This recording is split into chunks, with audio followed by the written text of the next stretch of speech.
So, welcome to today's presentation.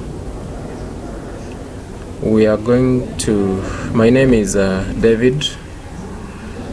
I'm going to take you through power systems engineering, and today's topic we are going to look at power systems, economics of power generation. So we are going to start by looking at the key definitions, and let us first of all define what is economics of power generation. Economics of power generation is the art of determining per unit cost of production of electric energy. That means we want to know how much 1 kilowatt hour of electric energy that we are producing, how much does it cost? So for us to be able to do that, we are going also to define a term called interest. Interest is the cost of use of money. If you take a loan in the bank, you have to pay for it in form of interest, which is charged either annually or monthly. We also have another term called depreciation. Depreciation is the decrease in value of power plant equipment building that is a cost due to constant use. So when you use something constantly, after 1 year, for example, if you have bought an equipment, whether it's a machine or even a tool, you'll find that after a year the value of that equipment has reduced and you cannot sell it at the same price as the one you bought it at. So we call that depreciation. So let us now look at the types of costs of electric energy. There are three types of costs that we are going to look at. The first one is called fixed costs. Fixed costs, these are costs that are independent of the maximum demand. When I talk about the maximum demand, I mean that is the highest level of demand of electricity on a particular day or a particular month of the year, but mostly we are going to use days. So the highest amount of usage in a day. So it doesn't depend on maximum demand, and it does not also depend on the units generated, the total number of units generated. These costs remain fixed, they do not change.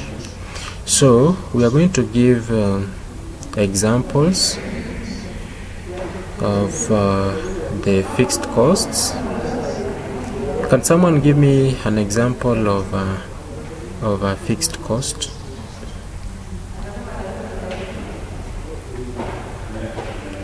You can raise up your hand and want to give me an example of a fixed cost.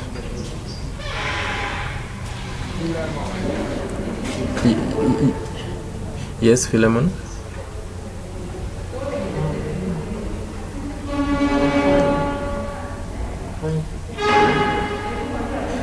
Okay, Bernard, are you there?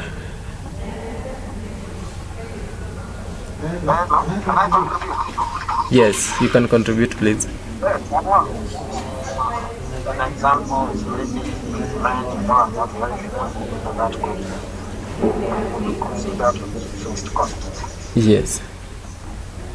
So that's very good. Yeah, that's an example of fixed costs. An example is the costs due to annual cost of central organization, interest on capital costs of land, and salaries of high officials. Those ones do not change, they remain permanent.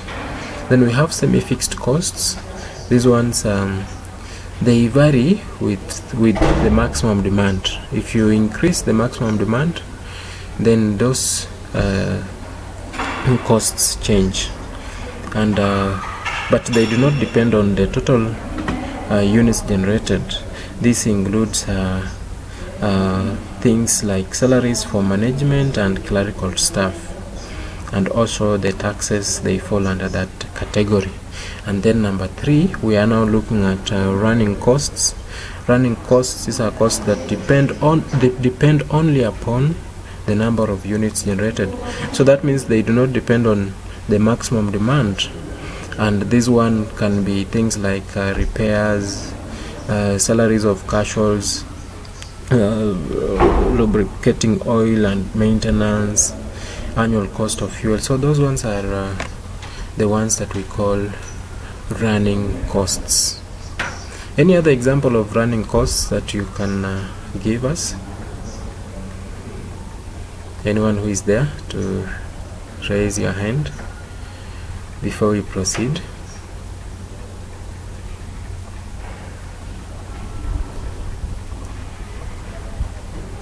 So let's go to the next part because of the short time.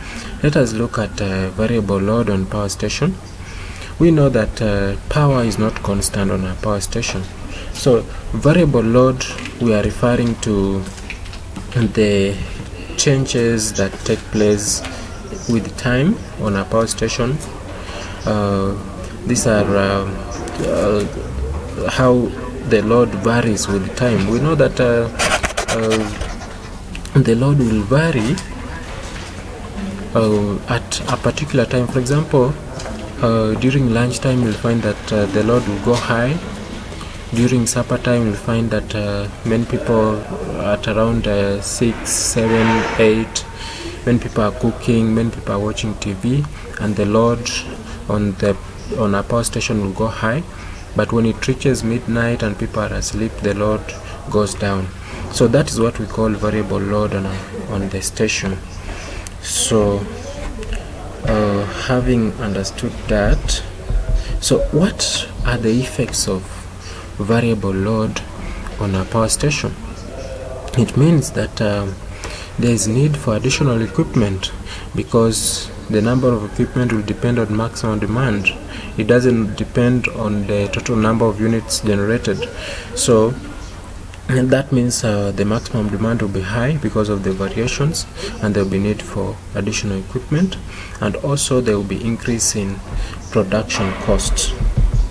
So from there we can therefore be able to draw a load curve. A load curve is just a variation of the loads in the load on a particular day, month or year with time. So this one, what we have drawn here, is a daily load curve. So why should we draw a load curve? From the load curve, of course, we can be able to get connected load. We can be able to calculate the area under the curve. Then we shall get the total load that is connected.